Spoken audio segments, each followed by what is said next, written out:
শমশের, তোমার বিশ্বস্ততার উপর আমি গর্বিত। রাজ ঐশ্বর্য রক্ষা করার ভার তোমার উপর রেখে যাচ্ছি, যাও।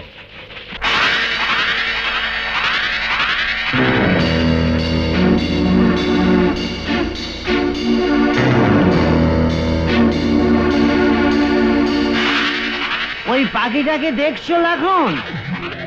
ওর নাম বাজ বাহাদুর শমশের। ভীষণ ভয়ানক, ভয়ঙ্কর।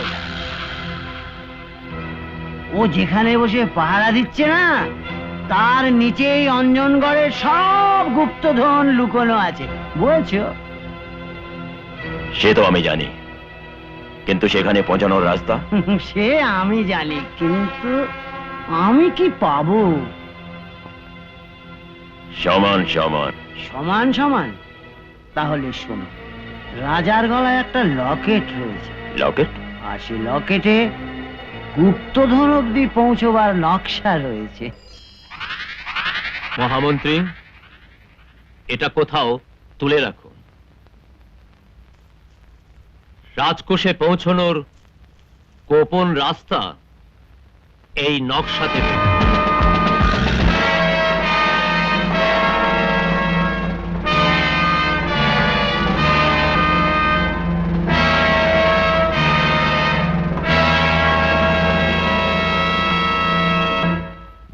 মহারাজ, আপনার সমস্ত সিপাহী সন্ত্রী আমার হাতে বন্দী।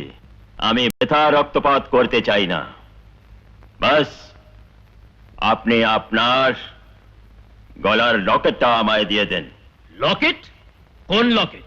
সেই লকেট যাতে রাজবংশের গুপ্তধন পর্যন্ত পৌঁছবার নকশা রয়েছে। তাহলে এই কাজ তোমার? হ্যাঁ, মনে আছে একদিন তোমার কাছে আমি 5,000 টাকা চেয়েছিলাম, তুমি আমাকে দাওনি। আর আজ এ আমাকে 5 কোটি টাকার মালিক বানাবে। মহারাজ সূর্যপ্রতাপ সিংহ, ভালোয় ভালোয় হাতটা লাখনের হাতে দিয়ে দিন। দিগম্বর সিং, রাজবংশের সঙ্গে বিশ্বাসঘাতকতার পরিণাম তুমি নিশ্চয়ই জানো। আজকের যুগে বিশ্বস্ততা শুধু কুকুরের কাছেই আশা করা যায় মহারাজ। আর আপনার ভাই তো সামান্য মানুষ, টাকার জন্য যে কোনো দামে যে নিজেকে বিক্রি করে দিতে পারে। রাজকুমার, হাতটাকে সামলে রাখবেন। আমার বাবা কি এখানেই থাকবে? না, আমাদের শীঘ্রই দেখা হবে। চেতক, এই চিঠিটা এসপি সাহেবকে দিয়ে দিও, আর রাজকুমারকে সাবধানে নিয়ে যাও। যাও যাও।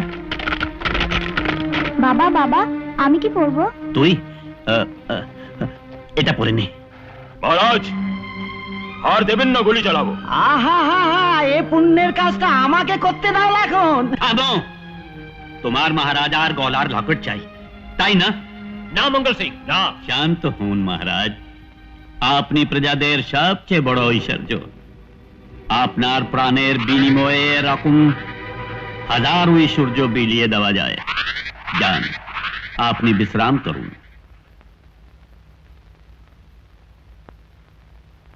এই নাও। এই সেই লকেট লাখান, চলো। দাঁড়াও, আমাকে নকশাটা দেখতে দাও। না, রাখুন না, এই ভুল করতে যেও না। খুলতে গেলে নকশার যে কোনো অংশ ছেড়ে যেতে পারে। এটা কোনো জহরির কাছে নিয়ে যাও, সাবধানে খোলাবে। মঙ্গল সিং, গুপ্ত ধন পাওয়ার পর লাখন তোমাকে উপযুক্ত পুরস্কার দিতে ভুলবে না। এই বিশ্বাসঘাতককে পুরস্কার আমি এখনই দিচ্ছি। মহারাজ! ওকে ওকে শেষ করে ফেলো লাখন। ওর ছেলে রাজকুমারকেও মেরে ফেলো। লাখনকে বলো আমার ছেলে রঞ্জিতকে যেন নিজের ছেলের মতো করে মানুষ করে। রক্তপাত তুমি প্রথমে শুরু করেছো, আমার সঙ্গীকে শেষ করে দিয়েছো।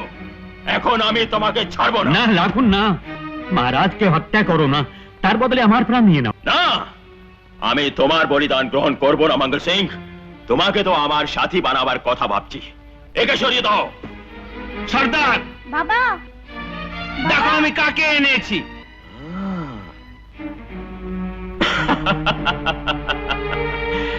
মঙ্গল, আমি তোমাকে দুঃখ দিতে চাই না, তোমার মহারাজকে আমি হত্যা করব না, সত্যি?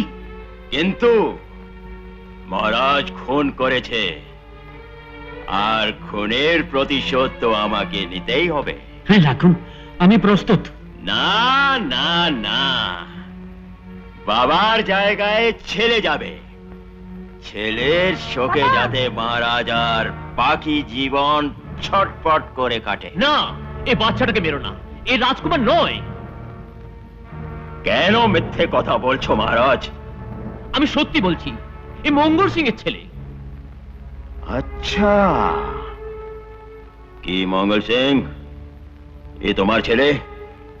বলো, এ তোমার ছেলে? বাবা নিজের ছেলেকে বাঁচাবার জন্য সব বাপি মিথ্যে কথা বলে। এই এই সত্যিকারের রাজকুমার মঙ্গল সিং। জোরাবার, রাজকুমারকে তলোয়ারের ডগায় খুঁচিয়ে খুঁচিয়ে বাইরে ফেলে দাও।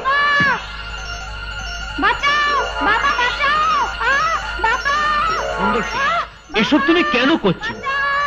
বলে দাও মঙ্গল, এ তোমার ছেলে।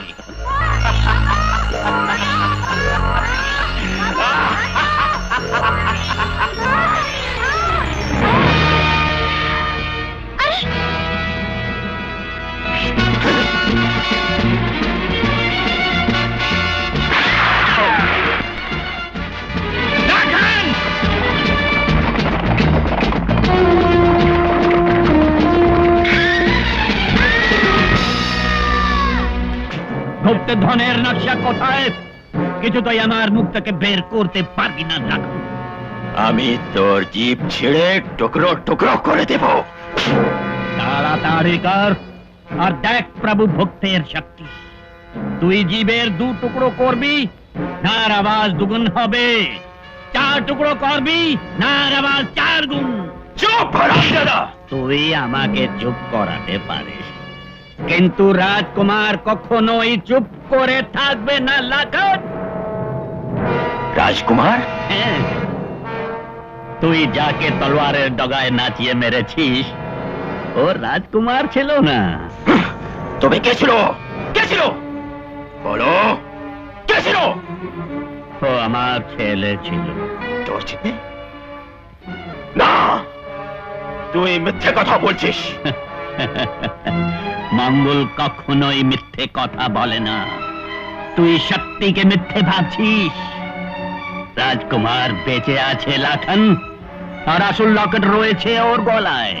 না, হ্যাঁ, তাহলে শোন, লাখন দুনিয়া ওলট পালট করে দেবে, আর রাজকুমারকে খুঁজে বার করবে। আরে তুই কি খুঁজবি? সময় হলে রাজকুমারী তোকে খুঁজে বার করবে, আর নিজের হাতে ওর বাবার হত্যার প্রতিশোধ নেবে। লাখন, সেদিন তোর বুক হবে আর রাজকুমারের গুলি। রাজকুমারের গুলি? হ্যাঁ, আর তোর বুকে লাগা প্রতিটি গুলির সঙ্গে আমি হাত তালি দেব, হাত তালি। হাত তালি দিবি? হ্যাঁ, জোরে জোরে হাত তালি, জোরে জোরে। দেখছি তুই কি করে তালি দিস।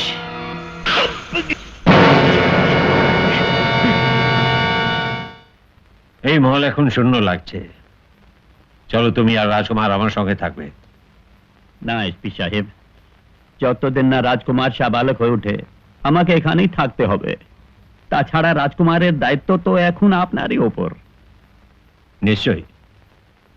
আর মহারাজের ইচ্ছা অনুযায়ী রাজকুমারের বিয়ে আমার মেয়ের সীমার সঙ্গেই হবে। কোথায় রাজকুমার? এই কি বলছেন?